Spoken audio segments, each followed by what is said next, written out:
এই তোকে কতক্ষণ ধরে ডাকছি, তোর এখন আসার সময় হলো? এইখানে মেহমান বসিয়ে রেখে তুই সাজুগুজু করছিলি? এই মেহমানরা তোকে দেখতে আসছে না আমাকে দেখতে আসছে? ম্যাডাম, আমি তো সাজুগুজু করতেছিলাম না। এই থাম, তুই আবার আমার মুখে মুখে তর্ক করছিস। কতক্ষণ ধরে আমি আর আম্মু মিলে তোকে নাস্তার জন্য ডাকছিলাম, আর তুই নাস্তা না এনে নিজে সাজুগুজু করছিলি। ম্যাডাম, আপনি যেটা ভাবতেছেন সেইটা না, আমি সত্যি সাজুগুজু করতেছিলাম না। দেখলেন তো আন্টি, আমি কিভাবে কাজের মেয়েকে শায়েস্তা করে রাখি। আপনার বাড়িতে যখন বউ হয়ে যাব না, ঠিক এভাবেই কাজের মেয়েদের টাইট করে রাখবো। হে মা, খুব ভালো করে দেখলাম তুমি কাছের মেয়েদের অনেক সুন্দর করে টাইট দিতে পারো। আচ্ছা কবিতা, তুই তো জানিস যে বাড়িতে মেহমান আসবে, তাদের আদর যত্ন আপ্যায়ন করতে হইব। তা না করে তুই সাজুগুজু করছিস। আমি আর পরে কখন থেকে তোরে ডাকছি, তুই কোথায় ছিলি? আরে মা, বুঝো না, ঘরে বসে এতক্ষণ সাজুগুজু করছিল, দেখতে পাচ্ছ না? সাজুগুজু করে একদম পরিপাটি হয়ে এসেছে, যাতে করে বরপক্ষরা আমাকে পছন্দ না করে ওকে পছন্দ করে। সিসি আফা, এইসব কি কইতাছেন? আমি সব সময় মন থেকে দোয়া করি আপনার যাতে ভালো ঘরে বিয়ে হয়। এই চুপ থাক, তোর মতো কাজের বউ আর দোয়া আমার কখনো কাজে আসবে না। এই শোন, আমার না এমনিতেই ভালো ঘরে বিয়ে হবে। দেখতে পাচ্ছিস না আমার যে রূপ আর আমার যা পোশাক আশাক? শোন, আমার এমনিতেই ভালো ঘরে বিয়ে হবে। আর তোর যা চেহারা স্বরূপ, তাতে মনে হচ্ছে না এ জন্মে তোর বিয়ে হবে। আর যদি বিয়ে হয়েও যায়, তোর তো বিয়ে হবে কোনো রাজমিস্ত্রির সাথে। আহা, তোমরা একটু থামো তো। আচ্ছা মা, তোমার আসতে এত দেরি হলো কেন? আসলে আন্টি, আপামনি যখন আমার ডাক দিছে তখন আমি নামাজ পড়তেছিলাম, আর নামাজ রাইখে কি উঠে আসা যায়, তাই নামাজ শেষ করে আইছি, তাই আমার একটু দেরি হয়ে গেছে। এই চুপ থাক, একে তো দোষ করে এসেছিস, আবার মুখে মুখে কথা বলছিস। এই আমার কাজের থেকে তোর কাছে কি নামাজই বেশি গুরুত্বপূর্ণ? হ্যাঁ আপামনি, আমার কাছে নামাজই গুরুত্বপূর্ণ। আমি সব কাজ ছাড়তে পারবো, কিন্তু নামাজ ছাড়তে পারবো না। আগে আমার নামাজ, তারপরে সব কাজ। থাপ্পড় দিয়ে তোর দাঁত ফেলে দেব। তুই খুব ভালোভাবে জানিস আজকে আমাকে মেহমানরা দেখতে আসবে, আর তুই ঠিক সময় সুযোগ বুঝে একই টাইমে নামাজে বসলি, ও কাজে ফাঁকি দেওয়ার জন্য।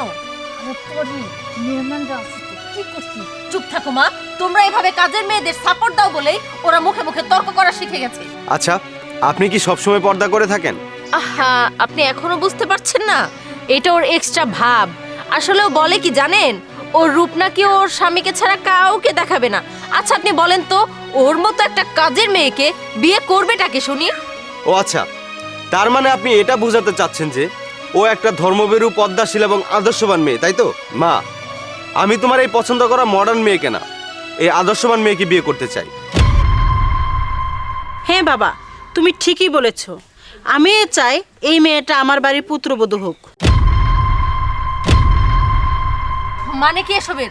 হ্যাঁ তাই তো, আপনারা কি না আমার মেয়েকে দেখতে এসে আমার বাড়ির কাজের মেয়েকে পছন্দ করে বিয়ে করে নিয়ে যাবেন? এটা কেমন কথা? হ্যাঁ, এটাই কথা। কারণ আমার বউ হওয়ার যোগ্যতা আপনার মেয়ে রাখে না, আমার বউ হওয়ার যোগ্যতা একমাত্র এই মেয়েটা রাখে। আর শুনুন, খালি খারাপ শাসন না, কাজের মেয়েদের ভালোবাসা দিয়েও টাইট করে রাখা যায়। হ্যাঁ, কারণ আপনার মেয়ে আধুনিকতার ছোঁয়ায় এতটা মডার্ন হয়েছে যে মানুষকে মানুষ মনে করে না। সে নিজে তো নামাজ পড়ে না, অন্য কেউ নামাজ পড়লে তাকে বাধা দেয়। শুনুন, আপনার মেয়ে বেহায়াপনা করে ঘুরে বেড়ায় আর অন্যের পর্দা নিয়ে কুটুক্তি করে, যেটা কখনো ভালো মানুষের স্বভাব হতেই পারে না। আপনার মেয়ের মধ্যে সেই সমস্ত গুণ নেই যা এই মেয়েটার মধ্যে আছে। সেই মেয়েটাই হতে পারে একজন আদর্শ বউ, যে কিনা তার স্বামীর হক আদায় করছে, যেটা আপনার মেয়ে করতে পারে নাই। তাই আমি যদি বিয়ে করি, তাহলে এই কাজের মেয়েটাকেই বিয়ে করব। শুনুন, আপনারা যে এই মেয়ের সাথে খারাপ ব্যবহার করছেন, আসলে আপনারা কাজটা ঠিক করেন নাই। আচ্ছা মা, তোমাকে আমার খুব পছন্দ হয়েছে। তুমি যদি অমত না করো, যদি রাজি থাকো, তাহলে আমার ছেলের বউ করতে চাই। আন্টি, আপনারা তো আপামনিরে দেখতে আইছেন, এখন আপামনিরে রাইখা আপনার ছেলের বউ করে যদি আমারে নিয়ে যান, তাহলে সারা জীবন আপামনির কাছে আমি দোষী হয়ে থাকবো। না না, আপনি কোনো দোষী হবেন না। আপনি আপনার যোগ্যতায় আমার ঘরের বউ হবেন, যেটা ওনার মধ্যে নেই। ওনার মধ্যে যদি যোগ্যতা থাকতো, তাহলে উনিও আমার ঘরের বউ হতে পারতো। আচ্ছা মা, কিছু যদি না মনে করো, এখানে তো মেয়ে মানুষ আছে, আর ছেলের মধ্যে তো আমার ছেলে। আমার ছেলের সাথে তো তোমার বিয়ে হইবই। তোমার চোখ দুইটা দেখে আমার অনেক পছন্দ হয়েছে। যদি একটু মাস্কটা খুলে আমাকে মুখটা দেখাইতে, আমার আত্মারা শান্তি পাইতো। সমস্যা নাই, তোমার মুখে যদি কোনো দাগ, কোনো খুদও থাকে, তাও তুমি আমার ছেলের বউ হবা। আরে এই মেয়ে তো না, এই মেয়ে থেকে মা আমি আর দেরি করবো না, এক্ষুনি তোমার মায়ের কাছে নিয়ে চলো।